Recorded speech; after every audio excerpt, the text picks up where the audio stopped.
오늘 우리 연대기 성경 강좌 통해서 주님 말씀해 주시고 저희 가운데 하나님이 참 저희 가운데 벌려놓으신 이 놀라운 참 구원의 이 경륜들을, 이 역사들을 우리가 잘 알아서 우리 믿음이 우리에게서 나는 것이 아니라 참 하나님이 이루신 그 일들에 대해서 저희가 절로 믿어지는 자연스러운 믿음이 되어지는 그런 과정이 될 수 있도록 하나님 인도해 주옵소서. 오늘 이 시간을 의탁드립니다. 예수님 이름으로 기도했습니다. 아멘. 지난주에 6월절에 대해서 함께 이렇게 살펴봤습니다. 6월절은 무슨 뜻이라고 그랬죠? 패스 오버죠. 그래서 넘어가는 절인데 무엇을 넘어간다고 그랬죠?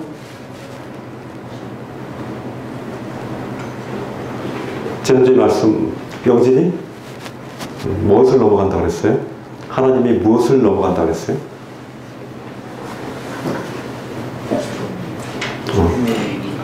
죽음을 넘어간다. 지금까지 우리가 하나님이 천지를 만드셨다고 그랬죠? 천지를 만드셨는데 처음에 뭘 만드셨습니까? 뭘 만드셨다고 그랬죠? 세상을 만드셨죠. 세상을 만드셨고, 이제 죄송합니다. 제가 이게 치아가 좀 오늘 브릿지를 했는데 이게 좀 브릿지가 좀 안 좋아서 발음이 좀 안 좋을 수 있거든요. 용서해 주시기 바랍니다. 이게 막 좀 많이 흔들려요. 그래서 오늘 해야 되나 했는데 주님의 은혜로 이렇게 말을 좀 적게 할 테니까 양해를 부탁드립니다.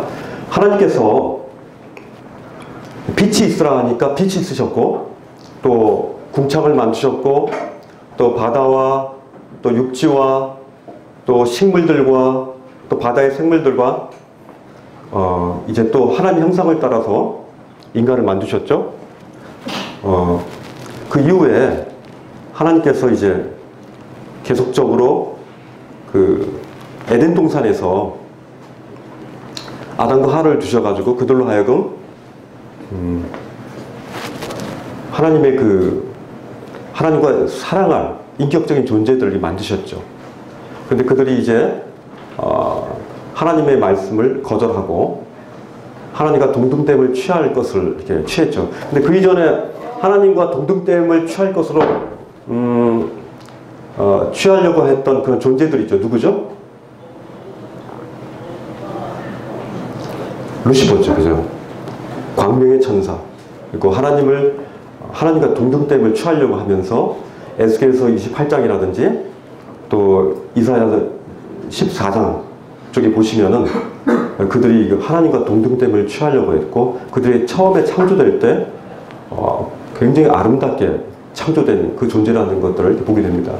또 요한계시록 12장에 보면은 8절이나 7절 이렇게 보면은 그들이 이제 큰 붉은 용으로서 하늘에서 3분의 1 정도의 천사들이 이제 이 땅으로 쫓겨나는 그런 모습들을 보게 됩니다. 그러면서 이제 그들이 미가엘 천사라든지 여러 천사들과 싸워서 이 땅 가운데 이제 떨어지면서 그들이 처음에 타겟이 누구였냐면은 이제 인간이었죠. 그래서 가장 땅 위에 간교한 뱀 속에 들어가서 인간을 이제 유혹하고 그들로 하여금 그들도 이제 하나님과 동등됨을 취할 것으로 여길 수 있도록 그렇게 유혹했죠. 결국 넘어갔습니다. 하나님 이 사실들을 아셨어요.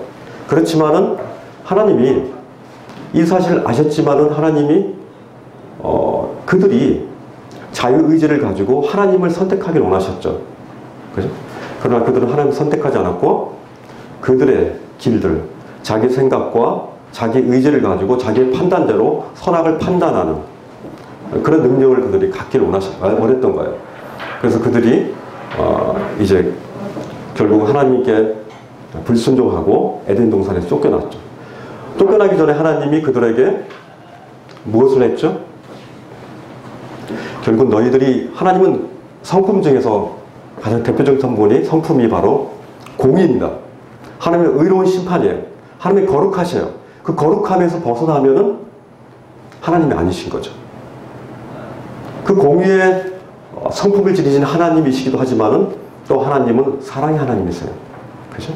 그렇기 때문에 어떻게든지 그들 가운데 공의와 사랑을 둘 다를 표현하기 위해서 그들 가운데 아담과 하와에게 무엇을 약속했죠? 여자의 자손에게 통해서, 여자의 자손을 통해서 너희들의 메시아가 날 것이다 라고 창세기 3장에 이렇게 말씀하고 있습니다. 그리고 나서 그들이 쫓겨나기 전에 앞으로 올 그 메시아, 그들의 죄를 용서해줄 그 메시아를 상징하는 어떤 걸 하나님이 그들에게 입혀주셨죠? 가죽옷을 입히셨죠. 가죽옷을 입히면서 그 가죽옷을 만들기 위해서는 어떤 장면을 봐야 됩니까? 죽어가는 그 짐승을 봐야 되죠.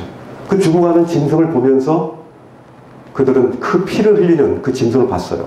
그리고 나서 그 껍질을 벗길 때, 그리고 벗기고 나서 그 껍질을 가지고 가죽 옷을 만들어 그들이 스스로 만든 무화과 나무 잎으로 만든 그들의 몸을 걸친 그들 스스로의 옷을 벗기시고 짐승의 피를 흘린 그 가죽 옷을 그들에게 입혔죠. 그죠? 그 이후에 하나님은 여자의 후손으로 오실 그 메시아에 대한 부분들을 계속적으로 말씀하셨고 또 죄를 어떻게 하면 용서할지에 대한 그 부분에 대한 걸 계속 보여주셨어요. 가인과 아벨 통해서, 아벨을 통해서 결국 짐승이 죽어야만, 피를 흘려야만 우리들의 죄가 용서될 수 있다는 것을 보여주셨고요. 그 뒤에 어떻습니까? 계속적으로 노아가 이제 그 방주에 나왔을 때도 동일하게 제사를 지냈고요. 그죠? 또 아브라함도 어떻습니까? 그 이삭을 그 제단 위에 올려놓고 대신에 이삭을 대신해서 그 수량을 주시는, 그래서 자신의 아들을 대신해서 죽는 그 수량의 모습들을 보게 하셨습니다. 이제 6월절을 통해서 또 주님이 우리의 그 정말 치명적이고 정말 씻을 수 없는 이 죄를 어떻게 씻겨진지에 대해서 2월절 양을 통해서 그 양을 그 문지방과 그 문에다가 이렇게 바른 그 집은 넘어갈 것이라고 하시면서 6월절 이 양을 통해서 하나님의 피를 보시고 너희들의 죄를 용서할 거라는 그런 징표를 이 구약을 통해서 계속 말씀하고 계시는 겁니다. 이제 지난주에 거기까지 했고요. 이제 오늘은 하나님께서 이제 이스라엘을 어떻게 인도하시는지에 대한 홍해 구원과 광야 생활에 대한 부분들을 말씀드릴 겁니다. 우리는 우리 삶 속에서, 우리 지금 현대인의 생활 속에서 기적을 믿으십니까? 기적을 믿으세요? 어떤 성경 교사는 성경 속에 일어나는 이런 기적들이 자연 현상의 하나에 불과한 것이다. 그래서 하나님은 자연스럽게 그런 기적들을 이루신 것이다라고 이렇게 얘기도 해요. 그러나 그것은 성경을 잘못 알고 있는 거죠. 왜냐하면 하나님은 이 우주를 창조하신 분이세요. 그죠? 대단하지 않습니까? 그리고 이 지구를 만드시고 이 공중에다가 모든 별들과 우주의 별들을 공중에 매달고 계신 분이에요. 엄청난 힘을 가지신 분이에요. 우리는 사실 20kg짜리 쌀 한 가마에 들기도 힘들지만은 하나님은 엄청난 이 우주의 모든 것들을 떠받치는, 우리가 얘기하는 중력이라든지 양력이라든지 부력이라든지 이런 모든 힘들을 창조하신 분이에요. 그렇기 때문에 우리에게 있어서의 그 기적은 굉장히 희한하고 불가능하게 보이고 그렇지만은 우리 차원이 아니라 하나님 차원에 있어서는 이런 기적들은 아무것도 아닌 거예요. 왜냐하면 하나님은 이 말씀으로 이 세상을 만드시는 분이기 때문에. 그죠? 그래서 하나님의 성품을 우리가 알면은 하나님의 인도하심에 대한 부분들이 어렵지가 않아요. 이스라엘을 어떻게 인도하셨습니까? 먼저 그때 이제 6월절을 지나서 이제 그 광야로 가고 있는 그 이스라엘 백성들 몇 명이라고 그랬죠? 지난주에 몇 명이 그 이집트에서 탈출했다고 했죠? 250만 명, 그죠? 약 250만 명이나 되는 엄청난 그 이스라엘 백성들이 이집트에서 나온 거예요. 그죠? 엄청난 거죠? 근데 이제 이들이 이제 도망갔는데 파라오가 쫓아오기 시작해요. 어떻습니까? 엄청난 특수부대들이 오는 거예요. 특수부대들이 이제 그 엄청나죠? 우리에게 종살이 하던 이스라엘 백성을 이렇게 풀어놓아 보내다니 어쩌자고 이렇게 하는가 후회하고 있고요. 바로는 병거를 갖추고 나서 군대를 이끌고 그 뒤를 따라옵니다. 거의 뭐 병거라고 한다면은 그 배너에서 봤듯이 그런 수레라든지 말이 이끄는 그런 병거들 굉장히 그 당시에는 강력한 병사들이죠. 근데 이제 이스라엘 사람들이 이렇게 이게 원망해요. 우리가 이집트에는 몇 자리 죽을 자리가 없어서 우리를 이 광야에다 끌어내 죽이려는 거냐? 우리 이집트에서 끌어내야 여기서 이런 일을 당하게 하냐? 쉬운 성경으로 바꾼 겁니다. 왜 우리를 이렇게 만드느냐? 이집트에 있을 때 우리가 이미 당신에게 말하지 않더냐? 광야에 나가서 죽는 것보다 이집트 사람을 섬기는 것이 더 나으니 우리가 이집트 사람을 섬기게 그대로 내버려 두라고 하지 않았느냐 하면서 출애굽기 14장에 이렇게 말씀하고 있어요. 출애굽기 14장 13절에 모세가 이렇게 대답합니다. 같이 읽을까요? 시작! 두려워하지 말아라. 너희는 가만히 서서 주께서 오늘 너희를 어떻게 구원하시는지 지켜보기만 하여라. 너희가 오늘 보는 이 이집트 사람을 다시는 볼 수 없을 것이다. 주께서 너희를 구하여 주시려고 싸우실 것이니 너희는 진정하여라. 모세가 어떻게 얘기합니까? 주께서 너희를 구하여 주시려고 주께서 싸우신다 그랬잖아요. 그죠? 파로의 그 엄청난 그 군병들이 이 250만 명 되는 이집트 사람을 마치 닭 잡듯이 죽이려고 오지만은 모세의 말은 하나님은 너희를 위해서 싸울 것이다 이렇게 말씀하고 계시죠. 그래서 홍해를 이렇게 건너게 해주십니다. 같이 읽을까요? 출애굽기 14장 시작! 너는 이스라엘 자손에게 명하여 앞으로 나아가게 하여라. 너는 지팡이를 들고 바다 위로 너의 팔을 내밀어 바다가 갈라지게 하여라. 그러면 이스라엘 자손이 바다 한가운데로 마른 땅을 밟으며 지나갈 수 있을 것이다. 이렇게 하나님께서 넌 지팡이를 들고 바다 위로 너의 팔을 내밀라 이렇게 말씀하시죠. 굉장히 하나님은 이렇게 이 부분에 대한 말씀들을 말씀 그대로 이렇게 심플하게 말씀하십니다. 이런 장면 보셨죠? 이 바다가 홍해가 갈라지는 장면. 이렇게 이스라엘 백성들이 이렇게 지나가고 있습니다. 모세가 바다 위로 팔을 탁 내밀자 굉장히 강한 동풍이 밤새도록 이렇게 뒤로 이렇게 미쳤다고 했어요. 그래서 바다가 이렇게 밀려가지고 바닥에 드러나고 바닷물이 이제 갈라져서 이제 마른 땅을 이스라엘 사람들이 밟았다 이렇게 되어 있습니다. 이 말씀이 이제 출애굽기 14장에 나오죠. 바닷물이 갈라지는 장면이 이렇게 나옵니다. 홍해 기적 그 증거를 찾으려고 했던 그런 많은 과학자들이 있습니다. 그래서 이게 지금으로부터 약 3,500년 전 홍해가 이제 있었던 이야기인데, BC 1,500년경이죠. 그때 이제 이스라엘 백성들이 애굽에서 나와서 이제 이스라엘로 들어가려고 하는데, 그때 이제 건넜던 홍해를 아카바만 저 지역이라고 학자들 이렇게 이해하고 있습니다.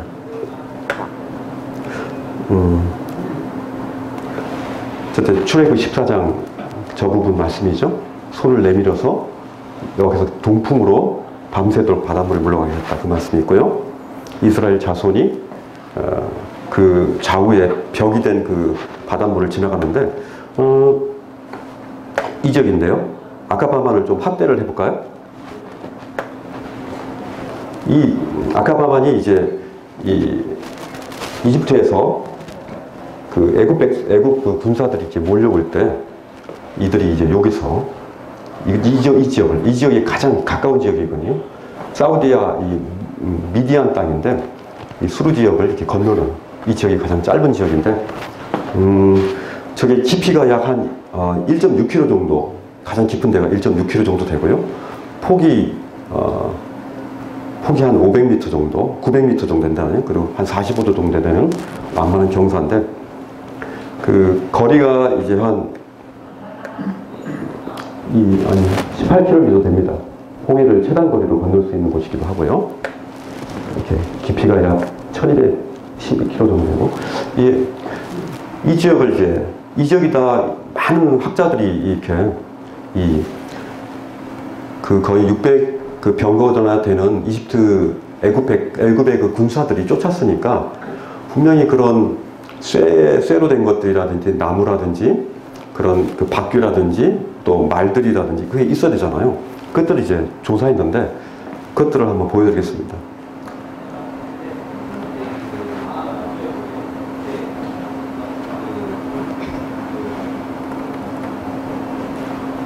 이 아카바만 지역에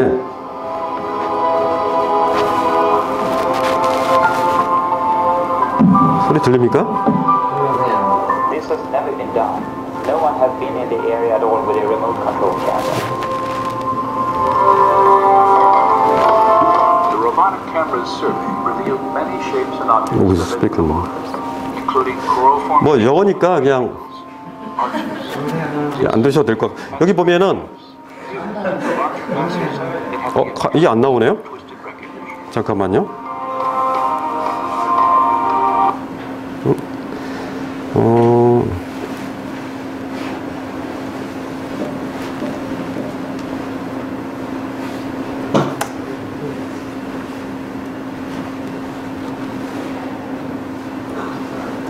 In the spring of 2000, 이 아카바만에서 과학자들이 그 수중 탐사를 한 거예요.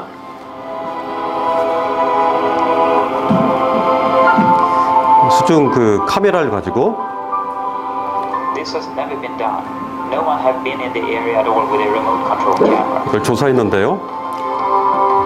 이 지역에 굉장히 특이한 게 많이 있어요. robotic camera's survey revealed objects familiar to Mueller, including coral formations with right angles, arches, discs, and straight shafts. 이렇게 이제 그 of twisted rectangles. 바퀴 그 조각들 있죠. 바퀴를 연결하는 그런 We can repeatedly see that there are situations where you see an artifact. 이게 이렇게 생겼거든요. There are situations 이 where 바퀴 you see 병거들 이렇게 an axle. 위쪽에 바퀴들이 있고요. And you say to yourself, this is not a coral reef. This 이런 is a 것들이 coral 수백 개가 reef. 발견됐어요. 여기서 굉장히 많이 발견됐어요. And that is what's different to me when I compare corals at other locations around the world. 이거 꺼도 괜찮을 것 같은데. Since the earliest explorations at Nueva, one distinctive type of formation has often been identified on the seafloor. A slender 이 거의 뭐 병거의 바퀴 거의 모양 가장 잘 보존된 거죠. base 밑에하고 위에하고 and a circular top. 이렇게 거의 연결되어 있습니다. 저기에 왜 저런 병거들이 있을 리가 없거든요. 저런 것들이 수백 개들이 발견돼서 Between some that looks like 이런 것들이 굉장히 많이 있습니다. the wheel. And you can see this in different varieties. 또 이런 것들도 In the midst of them, Pontian photographed this circular object attached to what appears to have been a broken axle or hub. 바퀴 모양이죠? 밑에 This discovery was significant for two reasons. Pontian had documented the coral-encrusted form of a wheel with dimensions similar to ancient Egyptian artifacts directly across from the proposed crossing site. The ancient Egyptian artifacts, information of Okay. earlier evidence, establishing information of earlier evidence, information of earlier... 이걸 조사한 것들인데 이게 원래 좀 길어요. 한 5분 이상 되는 것들인데 짧게 만든 것입니다. 그래서 성경은 사실이다라는 사실들 이 부분에 대한 것들을 제가 쓴 겁니다.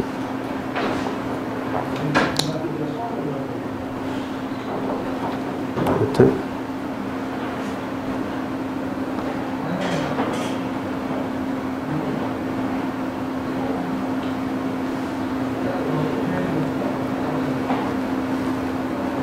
크게.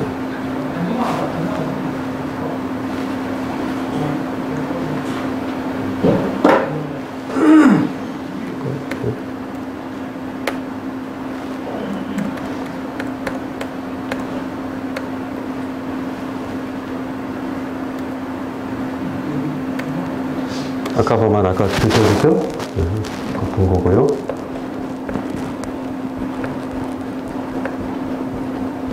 근데 이게 아카바반에서 또 발견된 이 미라인데요.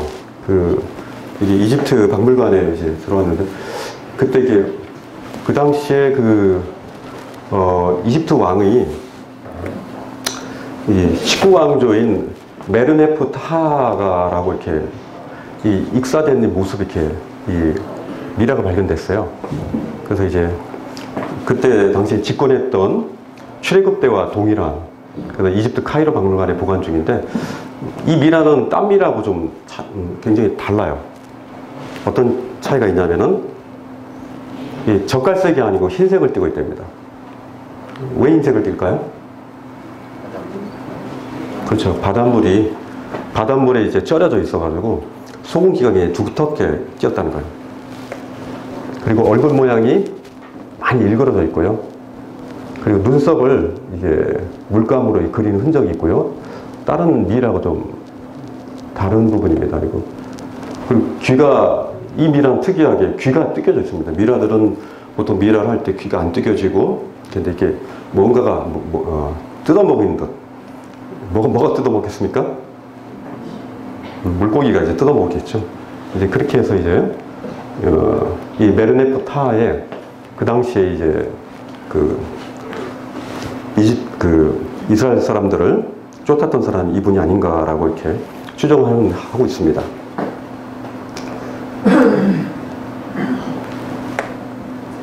이게 역사적 기록이 참 우리 가운데 저희 말씀하는 것입니다. 그래서 하나님께서 그 이스라엘 백성들을 광야 가운데 행군하실 때, 나아가게 할 때 그 구름 기둥과 불 기둥으로 이렇게 인도하셨다고 했어요. 이것도 참 우리가 지금으로서는 이해가 안 되죠. 마치 지금은 뭐 서치라이트로 뭐 인도하다든지 뭐 교도소에서는 그렇게 하지 않습니까?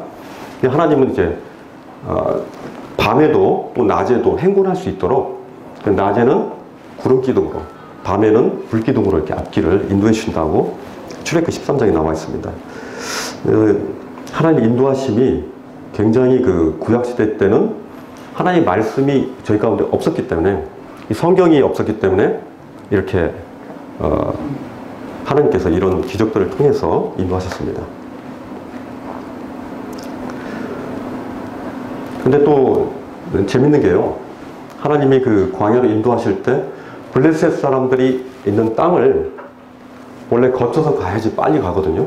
근데 가뜩이나 이제 겁먹은 이스라엘 사람들을 도망갈 걸 알고 하나님께서 그 길을 인도하지 않으셨다 그랬어요. 그것은 하나님이 이 백성이 전쟁을 하게 되면 마음을 바꿔서 이집트로 되돌아가지 않을까 염려하셨기 때문에, 그래서 하나님은 이 백성을 홍해로 가는 광야길로 돌아가겠어요. 그죠? 그래서 신광야로 하나님께서 인도하신 거죠. 근데 신의 광야 쪽으로 인도하셨는데, 신의 광야가 특징이 뭐냐면은 블레셋 사람들이 사는 땅은 먹을 것이 있었는데 신의 광야 쪽은 먹을 것이 없어요. 물도 없어요. 완전히 황폐한 곳이에요. 왜 하나님이 이런 황폐한 곳으로 인도하셨는지 그건 이유가 있겠죠? 그래서 이제 이스라엘 사람들이 참 많은 불평을 이제 합니다. 같이 한번 읽어볼까요? 이게 쉬운 성경으로 한 거기 때문에 따라 읽으시면 되겠습니다. 출애굽기 16장 시작. 이집 땅에서 나온 뒤 둘째 달 보름이 되던 날이다. 이스라엘 자손의 온 회중이 그 광야에서 모세와 아론을 운동하였다. 차라리 우리가 이집트 땅 거기 고기 가마 곁에 앉아 배불리 먹던 그때 누가 우리를 주의 손에 넘겨주어서 죽겠더라 하면 더 좋을 뻔하였다. 그런데 너희들은 지금 우리를 이 광야를 끌고 나와서 이 모든 회중을 다 굶어 죽게 했다. 이들은 이렇게 불만과 불평과 원망을 했어요. 그들은 모든 것을 공급해 주신다는 하나님을 믿고 양식과 물을 이렇게 하나님께 구했어야 되는데 틀리죠. 우리가 집에서 부모님한테 엄마 배고파요 밥 주세요 이렇게 하면 되는데 엄마는 밥도 안 주고 응? 먹을 것도 안 주고 이런 엄마가 어딨어 이런 식의 타입이죠. 그죠? 항상 이렇게 이스라엘 백성들은 그냥 구하면 되는데 공급하시는 그 하나님을 신뢰하지 않고 믿지 않고 아담과 하와의 그런 모습, 또 가인의 하나님을 향한 원망하는 모습, 그죠? 이런 가인과 또 아담과 하와의 그런 원망의 또 다른 사람에게 그 탓을 돌리는 이런 비난으로 하나님께 이렇게 원망과 불평으로 하나님께 구했어요. 그죠? 그러면서 이제 다 굶어 죽게 할 거냐? 하나님이시면서 이러면 되는 거야. 이럽니다. 따지듯이 이렇게 얘기하는 이스라엘 백성을 보게 됩니다. 그래서 주께서 모세에게 이렇게 얘기해요. 같이 읽어볼까요? 시작. 주께서 모세에게 말씀하셨다. 나는 이스라엘 자손이 원망하는 소리를 들었다. 너는 그들에게 너희가 저녁이 되면 고기를 먹고 아침에는 빵을 배불리 먹을 것이다. 그렇게 될 때 너희는 나 주가 너희 하나님을 알게 될 것이다 하고 말해야 돼. 하나님은 그럼에도 불구하고 하나님 공의로 인하여 그들을 죽일 수도 있는데 하나님 그들 가운데 인자함을 베푸셨어요. 그래서 그들이 어떻게 된다고요? 저녁이 되면 고기를 먹고 아침이 되면 빵을 배불리 먹을 것이다. 얼마나 놀라운 말씀입니까? 그 가운데 물도 없지 않습니까? 그런데 반석을 쳐서 물을 쏟는데 이 양이 얼마나 많은 양이겠습니까?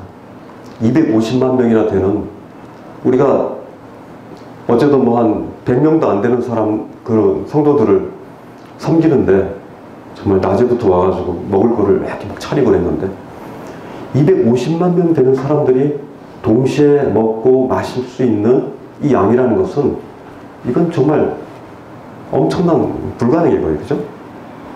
근데 하나님 그걸 약속하시잖아요. 그날 저녁에 메추라기가 날아와서 이제 진친 곳을 뒤덮었다고 했어요. 그리고 다음날 아침에는 안개가 자욱했는데 건축을 하니까 마치 땅 위에 서리처럼 보이는 가는 쌀아기 같은 것이 덮여 있다고 그랬어요. 그래서 그들은 처음에 이랬죠. 이게 뭐야? 이게 뭐야? 하면서 이렇게 그들이 서로 물는 그런 모습이 나타납니다. 그 모세가 그들에게 말해요. 이것은 주께서 너희에게 먹으라고 주신 양식이다. 그들에게 이 만나를, 이게 만나의 모양이 마치 우리 쌀이같이 이게 덮여있는 하얀 서리처럼 보이는 쌀아기 같은 것들이라고 이렇게 돼 있거든요. 근데 하나님 또 이런 부분에 말씀하세요. 이게 막 좁죠? 이 간단한 지시사항인데 같이 한번 읽어볼까요? 하나님의 간단한 지시사항에 대한 부분들을 이스라엘 사람들이 어떻게 반응하나 보세요. 시작. 하늘에서 너희가 먹을 것을 비처럼 내려줄 터이니 백성이 날마다 나가서 그날 먹을 만큼 거두어들이게 하여라. 이렇게 하여 그들이 나의 지시를 따르는지 따르지 않는지 시험할 것이다.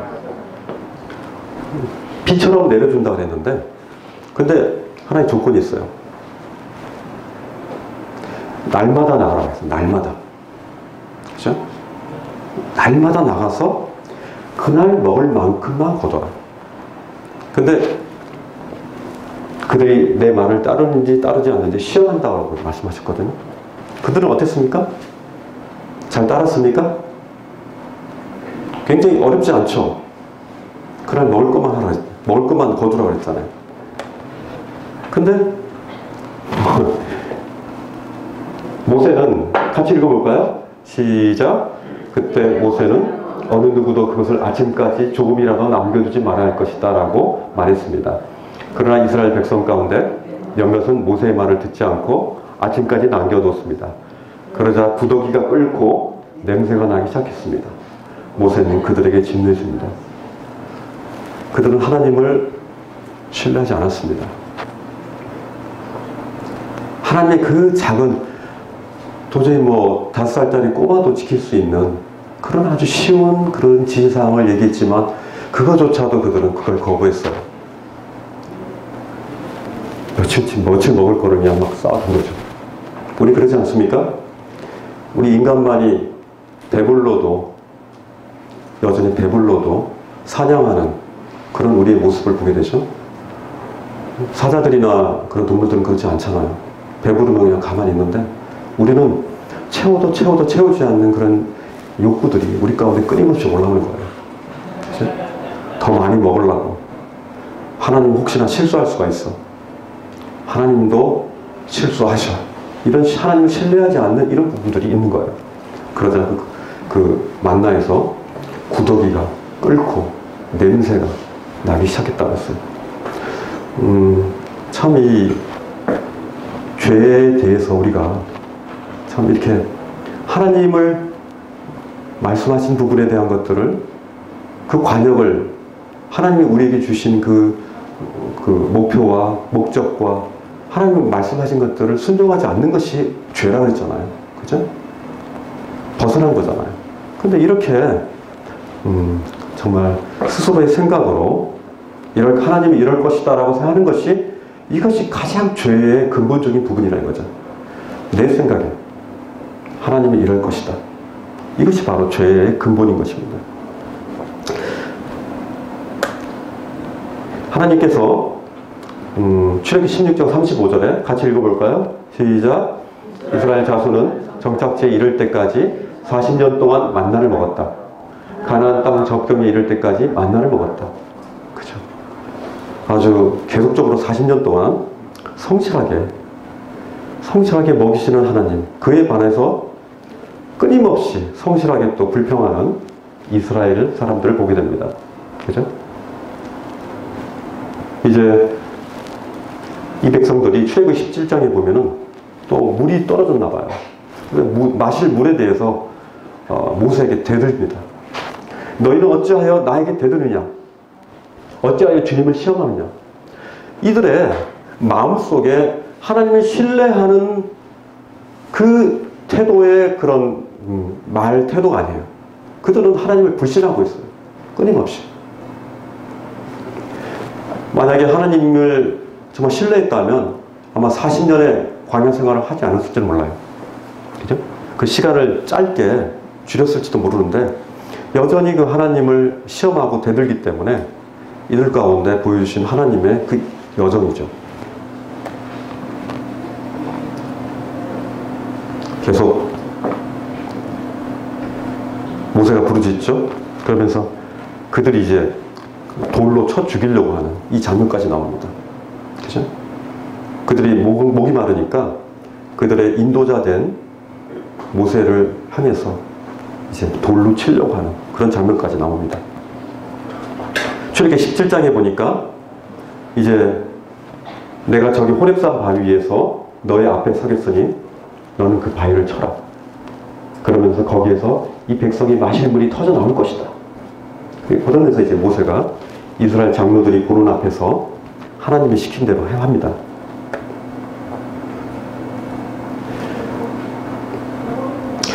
이제 계속적으로 그 애굽을 통해서 보내주시고 또 구름을 펼쳐 보이시고 또 낮에는 구름 기둥으로 밤에는 불 기둥으로 인도하신 하나님, 또 먹을 것을 만나와 메추라기를 주신 하나님, 또 반석을 갈라서 물이 흐르게 하신 하나님, 이런 마른 땅을 강물로 변하게 하신 이 하나님, 이 하나님에 대한 부분들이 시편 105편 38절에 나와 있는데 참 굉장히 놀라운 부분이죠. 하나님 이런 놀라우신 하나님이십니다. 하나님은 계속 불평을 늘어놓는 그들에게 그래도 은혜를 베푸시죠. 그죠? 하나님의 사랑을 받을 자격이 없는 자들에게 여전히 하나님은 그들에게 끈을 놓지 않으시고 은혜를 베풀어 주십니다. 받을 자격이 없는 사람에게 호의를 베푸는 것이 바로 은혜라고 하거든요. 이런 은혜들을 하나님은 여전히 공의의 하나님이시지만은 여전히 사랑의 하나님으로 그들을 놓지 않으시는 그 하나님의 성품을 보게 됩니다. 그러면서 이제 하나님이 그 광야 가운데서 이들 가운데 십계명이라는 것을 주십니다. 십계명을 주시는데 십계명이라는 것은 이제 10개의 계명입니다. 이 10개의 계명을 준 이유가 있어요. 왜 줬을까요? 지키라고 준 거겠죠, 그죠? 계명은 지키라고 주는 거죠, 아닙니까? 근데 하나님의 계명은 거꾸로예요. 그 계명을 통해서 너희들 지킬 수 없음을 알리게 하는 것이 하나님의 계명의 목적이에요. 참 특이하죠. 그 계명을 통해서 우리가 그 계명을 지키지 못한 존재라는 걸 알게 하기 위해서 계명을 주시는 하나님. 지키지 못하기 때문에 이제 자아의 노력은 이제 그치고 하나님을 의지하게 하려고 하는, 이것이 바로 하나님의 목적이라는 거죠. 하나님께서 이제 신의 산으로 인도하십니다. 그래서 출애굽기 19장 같이 읽어봅시다. 오늘은 그 말씀들이 많으니까 이게 눈 감지 말고 같이 말씀을 쭉 읽어가면서 하나님이 성경을 통해서 어떻게 말씀하시는지를 하나님 말씀을 직접 보는 게 좋을 것 같아요. 자, 같이 읽어봐요. 출애굽기 19장 1절 시작. 이스라엘 자손이 이집트 땅에서 나온 뒤 셋째 달 초하룻날, 바로 그날 그들은 시내 광야에 이르렀다. 그들은 르비딤을 떠나서 시내 광야에 이르러 광야에다 장막을 쳤다. 이스라엘이 그곳 산 아래 장막을 친 다음에 모세가 산으로 올라가 하나님께로 가니 주께서 산에서 그를 불러 말씀하셨다. 이제 모세 산으로 올라가 하나님께로 가니까 하나님께서 산에서 모세를 불러요. 그러면서 하나님께서 같이 읽을까요? 출애굽기 3장 12절 시작. 내가 너와 함께 있겠다. 내가 이 백성을 이집트에서 이끌어낸 다음에 너희가 이 산에서 하나님을 예배하게 될 때에 그것이 바로 내가 너를 보냈다는 증표가 될 것이다. 하나님의 영광스러운 표준이 되는 이 뭔가는 이제 출애굽기 19장 5절 읽어볼게요. 같이 시작. 이제 너희가 정말로 나의 말을 듣고 내가 세워준 언약을 지키면 너희는 나의 보물이 될 것이다. 온 세상이 다 나의 것이다. 그러므로 너희는 내가 선택한 백성이 되고 너희는 나를 섬기는 제사장 나라가 되고 너희는 거룩한 민족이 될 것이다. 하나님께서 이렇게 나를 섬기는 제사장 나라, 거룩한 민족이 될 것이다 라고 이스라엘 백성들에게 약속을 해주셨어요. 그죠? 우리에게 가능성이 없는데 가능성 없는 그 이스라엘 백성들에게 이런 언약을 주시죠. 그러면서 이제 모세가 이렇게 장로들을 다 불러 모으고 그들에게 이 모든 말씀을 선포하자 모든 백성이 어떻게 하냐면 주께서 말씀하신 것은 모든 것을 우리가 실천하겠습니다 이렇게 얘기해요. 그리고 모세는 백성이 한 말을 주께 그대로 말씀드렸다. 이스라엘 사람들은 그들이 그 거룩이나 악에 대해서 충분히 이해하지 못하고 있어요.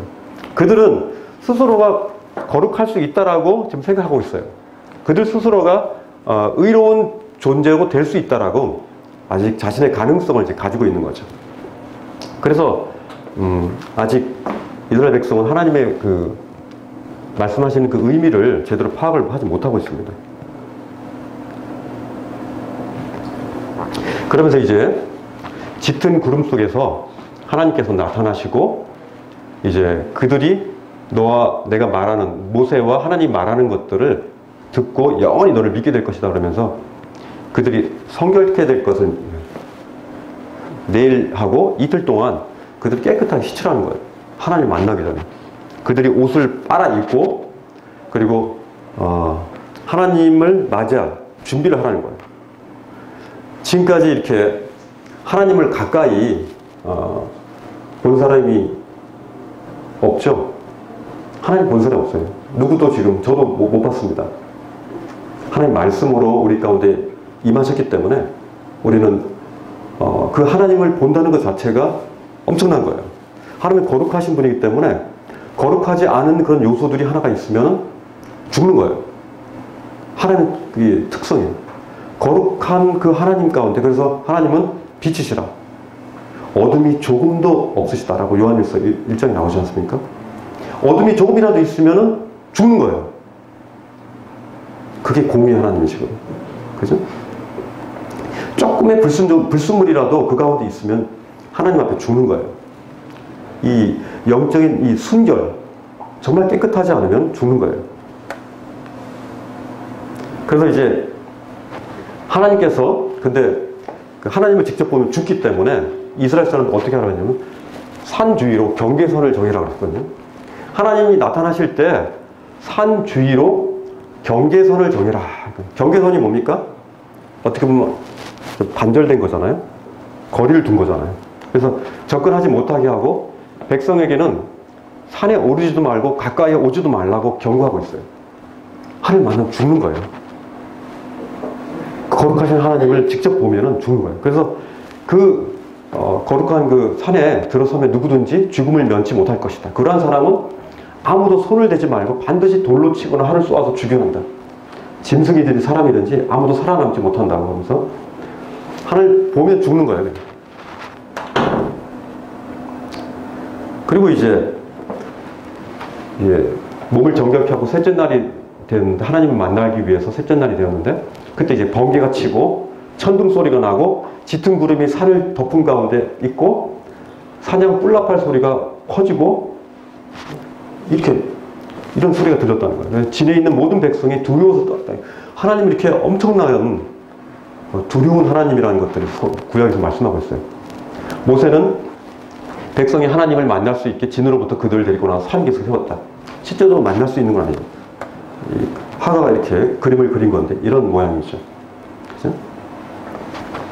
불기둥이 막 이렇게 있고 불 가운데 시내산에서 불 가운데서 이렇게 하나님께서 그 가운데 내려오신 거예요. 온통 연기가 자욱하고 마치 그 가마에서 나온 무슨 연기처럼 연기가 솟아오르고 온 산이 크게 진동했다고 그랬어요. 나팔 소리가 들리고, 그리고 모세가 하나님께 말씀을 아뢰니까 하나님이 음성으로 이제 모세에게 대답하는 그런 장면들이 이렇게 시내산에서 이렇게 있었습니다. 250만 명이나 되는 이스라엘 사람들이 그 주위에 있었겠죠. 그래서 하나님께서 그 홍수로 그 인류를 다 심판하셨잖아요. 그 많은 사람들을 심판하신 그 무서운 하나님, 반드시 죄에 대해서 그 죄를 형벌하시는 하나님, 그런 하나님, 또 소돔과 고모라 성을 유황과 그 불로 멸하신 하나님, 그런 하나님이 이 시내산 가운데 이런 모양으로 이렇게 나타나시는 거죠.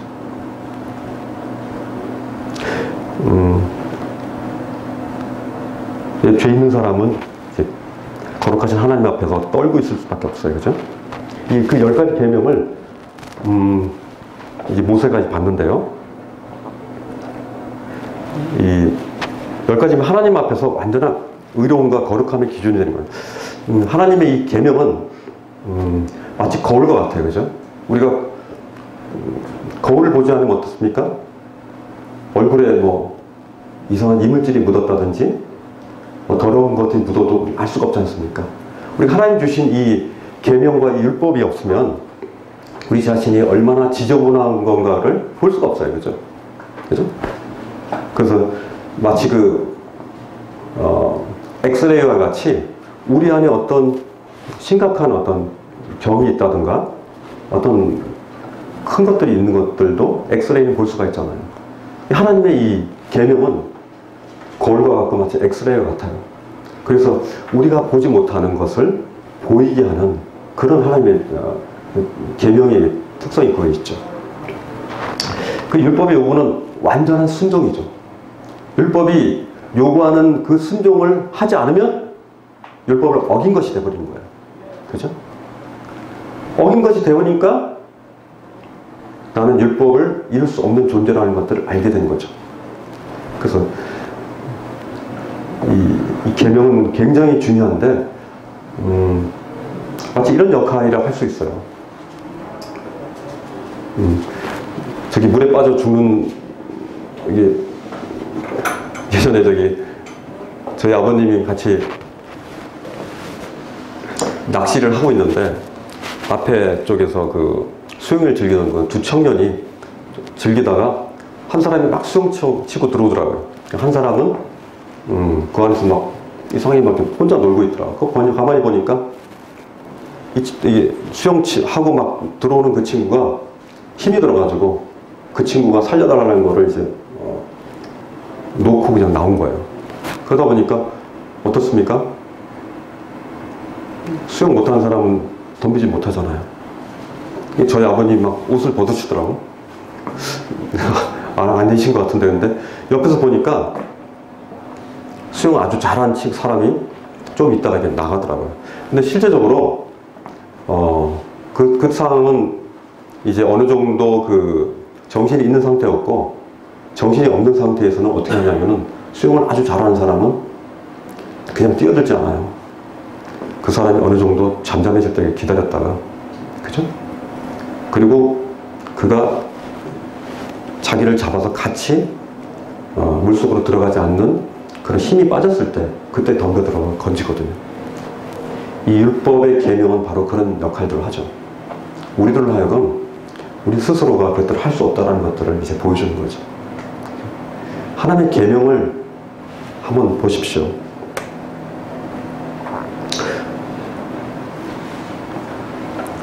하나님께서 모세에게 말씀하셨는데 출애굽기 24장 12절 한번 같이 읽어볼까요? 시작. 너는 내가 있는 산으로 올라와서 여기에서 기다려라. 그러면 내가 백성을 가르치려고 몸소 돌판에 기록한 율법과 계명을 너에게 주겠다. 하나님이 몸소 돌판에 기록한 율법과 계명을 준다고 그랬어요. 그리고 출애굽기 24장에 보시겠어요? 시작. 이스라엘 자손의 눈에는 주의 영광이 마치 산꼭대기가 타오르는 불처럼 보였다. 모세는 구름 가운데를 지나고 산 위로 올라가서 밤낮 40일을 그 산에 머물렀다. 40일을 머물면서 하나님으로부터 이 10개의 계명을 이제 받습니다. 첫 번째 계명 같이 읽어볼까요? 시작. 나는 주 너의 하나님이다. 너희는 내 앞에서 다른 신들을 섬기지 못한다. 아담은 하나님의 가장 높은 곳에 계시는 그 분으로서 그분을 섬기지 못했어요. 그죠? 하나님을 믿지 못하고 오히려 자기도 하나님과 동등됨을 취할 것으로 선과 악을 판단하는 그런 지혜를 얻기를 원했어요. 그죠? 우리의 가장 첫 조상 아담부터가 제1계명을 이제 어겼어요. 그죠? 현재 우리 시대를 지배하는 뭐가 지배합니까? 그건 인본주의죠. 휴머니즘이라고 하고 인간 하면 돼. 하면 된다. 인간의 지혜가 얼마나 뛰어나냐. 지금 과학이 얼마나 뛰어나냐.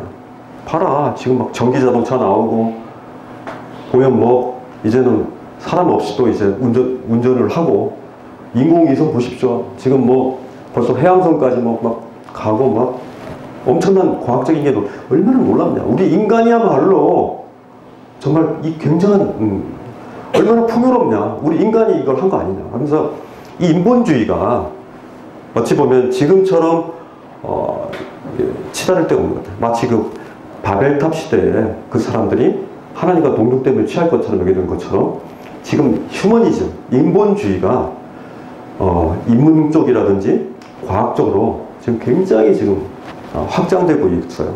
이 사단이 이 인본주의를 통해서 거짓의 아비로서의 역할을 아주 톡톡히 하고 있는 거예요. 여러분 혹시 토종 비결 해보셨어요? 토종 비결 해보신 분 있어요? 또 점을 치거나 또 별자리 같은 거 가지고 이렇게 또 자기 인생을 논하기도 하는 이런 것들도 일종의 하나님을 무시한 인간의 어떤 휴머니즘적인 부분이죠. 한계가 있다는 거예요. 하나님은 너희는 내 앞에 다른 신들을 섬기면 안 된다고 했어요. 우리가 섬기는 신은 유일하게 하나님밖에 없다는 거죠.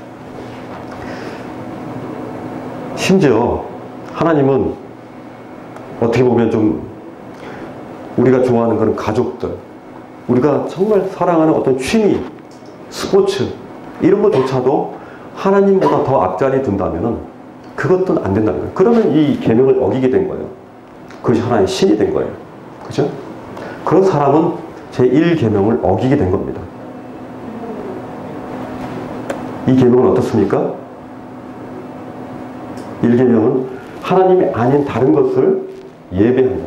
예배한다고 해서 뭐 우리 지금처럼 이런 우리 예배 방식이 아니라 그것들을 계속 노래하고 그것들을 즐기고 그것들을 계속 자기 마음속에 중요한 것을 여기는 것.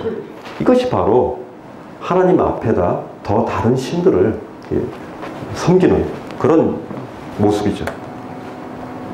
그래서 하나님은 이사야 45장 5절에도 나 여호와이며 다른 신은 없다. 다른 신은 없다. 그건 다 천사들이고 그것은 하나의 사물일 뿐이지 나밖에 다른 신은 없다. 나는 유일한 신이다라고 하나님께서 이사야 45장 5절에서 말씀하고 계시는 거예요. 여러분들이 만약에 다른 신들을 섬기고 있었다면 지금까지 계속 죄를 범하고 계셨던 거예요. 제2계명은 어떻습니까? 같이 읽어볼까요? 너희는 시작. 너희는 너희가 섬기려고 위로 하늘에 있는 것이나 아래로 땅에 있는 것이나 땅 아래 물속에 있는 것이든지 그 모양을 본떠서 우상을 만들지 못한다. 너희는 그것들에게 절하거나 그것들을 섬기지 못한다. 어떤 형상이든지 하나님처럼 의지해서는 안 된다는 거예요. 하나님은 영이시기 때문에 눈에 보이는 형체가 없으세요. 근데 하나님을 상징하는 그 형상은 단지 사람의 생각에서 나온 거예요. 그렇기 때문에 사람의 생각으로 만든 그 형상, 그걸 만들지 말라는 거예요. 그것이 어떤 것이든지 경배하지도 말라는 거예요. 하나님만이 절대 주권자이시고 하나님만이 우리의 경배를 받으신 분이신데 인간이 자신의 상상으로 만든 그런 형상에다가 절을 하거나 그것들을 섬기거나 하는 것은 이건 엄청난 큰 죄로 하나님 여기신다는 거예요. 그렇죠? 어떤 형상이나 조각을 만들지 말라고 했어요. 만약 이 부분에 대한 것들을 어기셨다면 여러분들은 제2계명에 대한 죄들을 앞장서서 범하신 거예요. 이 죄를 범한 사람은 바로 지옥 불못으로 들어갈 수밖에 없는 그런 인생의 마지막을, 종착역을 가지고 있는 사람이라는 거예요. 바로 나는 여호와, 이것이 내 이름이다라고 얘기하시고 나는 내 영광을 다른 것에서 주지 않겠고 내가 받을 찬양을 우상들이 받지 않게 하겠다 하면서 이렇게 하나님 말씀하세요. 다른 우상들이 내가 받을 찬양을 받으면 안 된다. 이렇게 말씀하는 거예요. 어떤 조각이나 그림들에 대해서도 여러분 혹시 좋아하는 연예인이 있습니까? 사진 같은 거 붙여놓고 그것에 대해서 그것을 높인다면 그것도 굉장히 큰 우상이겠죠. 게임, 또 우리가 좋아하는 심지어 만몬이 뭡니까? 돈이죠. 돈 우상. 그것들이 우리에게 우상이 될 소지가 굉장히 커요. 그죠? 또 건강에 대한 우상. 그것이 우리에게 우상이 될 소지가 굉장히 커요. 왜냐하면 사단 마귀는 굉장히 지혜로워서 그것들을 가지고 우리의 우상을 만들거든요. 그는 더 이상 그런 것들에 대해서 우상시하는 사람은 더 이상 하나님 앞에 거룩함을 받지 못하고 그런 제2계명을 어긴 그런 사람이 된 것입니다. 제3계명을 볼까요? 자, 시작. 너희는 주 너의 하나님의 이름을 함부로 부르지 못한다. 주는 자기의 이름을 함부로 부르는 자를 죄없다고 하지 않는다. 무심코 하나님의 이름을 무례히 이렇게 하나님 이름 부른다든지 하나님을 경휼히 여기고 가볍게 여기는 것, 이것도 계명을 어긴 게 된 거예요. 하나님은 마치 우리 아버지 이름도 우리는 굉장히 존귀히 여기지 않습니까? 하물며 하나님의 이름을 가볍게 여기고 경휼히 사용한 사람은 엄청난 큰 죄를 범한 거예요. 이거는 하나님이 주신 그 계명이에요. 하나님이 직접 이것들을 한번 지켜보라고 한 거거든요. 하나님 이름을 혹시 가볍게 경휼히 여긴 적 없으십니까? 아, 하나님이 뭐 하나님 되든 적 없으세요? 또 하나님에 대해서 함부로 그 이름을 가볍게 여긴 적이 있다면 여러분들은 3계명을 어긴 겁니다. 하나님은 높임을 받으셔야 되고 절대적으로 높이지 않는 자는 의롭다고 할 수 없는 거예요. 그죠? 4계명을 볼까요? 4계명은 안식일을 지키라는 거예요. 왜냐하면 하나님께서 창조주 하나님의 완전하심을, 내가 6일 동안에 완벽하게 모든 걸 다 지었다, 완벽하다, 이것 가운데서 너희들은 땅을 정복하고 치리하고 이렇게 할 뿐이지 더 이상 너희들이 너희 스스로의 어떤 일들을 하려고 애쓰지 말아라고 하면서 하나님의 안식일을 주셨는데, 이런 쉼에 대한 부분, 이 부분도 이제 하나님이 계명으로 주셨어요. 그리고 5계명은 우리 두 줄만 한번 해볼까요? 자, 시작. 너희 부모를 공경하여라. 그래야 너희는 주 너희 하나님 너희가 준 땅에서 오랫도록 할 것이다. 5계명은 부모를 공경하라 했어요. 근데 부모님께 어릴 때부터 완벽하게 순종하신 분, 5계명을 완벽하게 지키신 분, 뒤에서 불평도 않고 부모님을 무시하지도 않고 또 맞대응하지도 않고 그냥 예 어머니, 예 아버지 하고 이렇게 정말 완벽하게 순종하셨습니까? 그렇지 않으면 여러분들은 10계명 중 5계명을 어기신 거예요. 그리고 하나님의 정죄를 받게 되겠죠. 왜냐하면 이건 하나님의 말씀이시니까 하나님의 정죄를 받게 될 거예요. 이 부분에 대해서 예상 인분이 거의 없는 것 같아요. 그죠?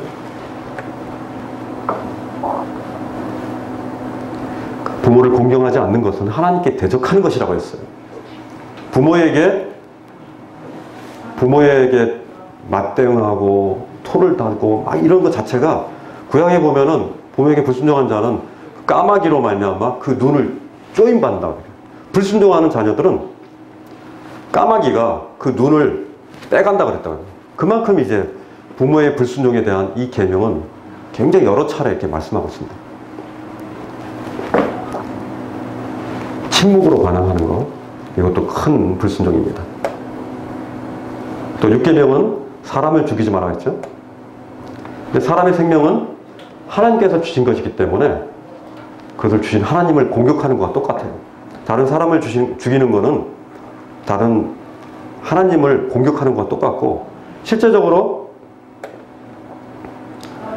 하나님은 그 마음과 생각과 뜻을 판단하시잖아요.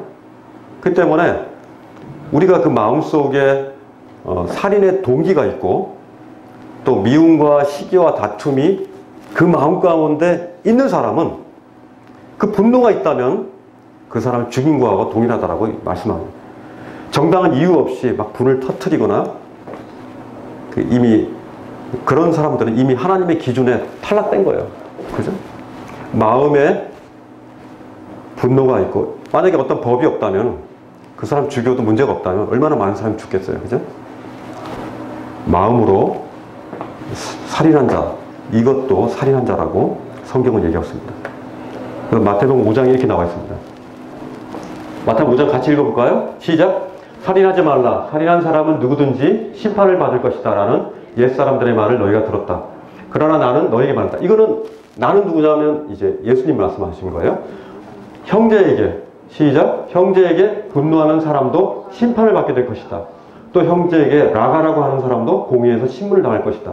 그리고 너는 바보다 라고 하는 사람은 누구든지 지옥불 속에 떨어질 것이다. 혹시 다른 사람에게 너 바보다, 이 바보야, 이렇게 얘기한 적이 있습니까?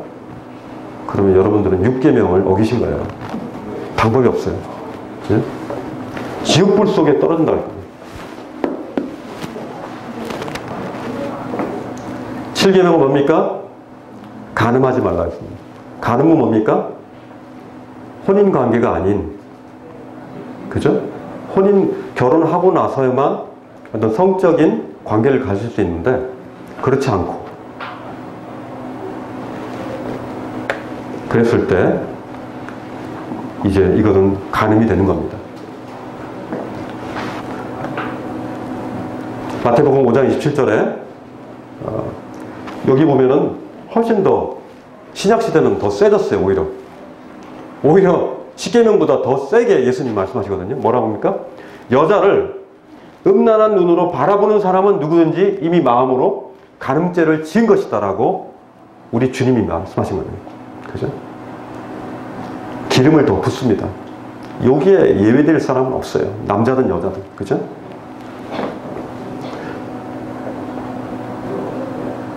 자, 8계명입니다.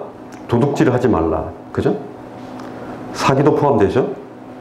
컨닝, 또 다른 것들을 표절, 또 세금을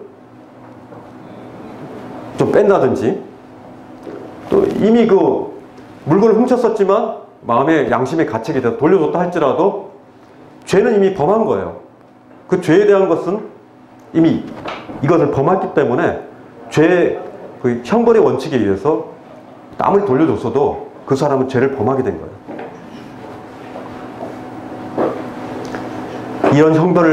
이런 죄를 범했을 때 하나님과 우리 사이에 완전한 단절이 이루어지는 겁니다. 하나님 말씀에 주신 계명을 지키지 않으면 우리는 불순종이 됐고 하나님과의 단절을 의미하는 거예요. 결단코 이 죄를 하나님은 용서하지 않으시는 거예요.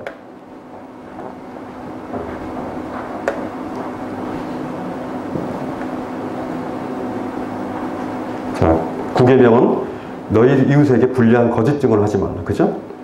사단 마귀는 가장 악한 거짓말쟁이잖아요.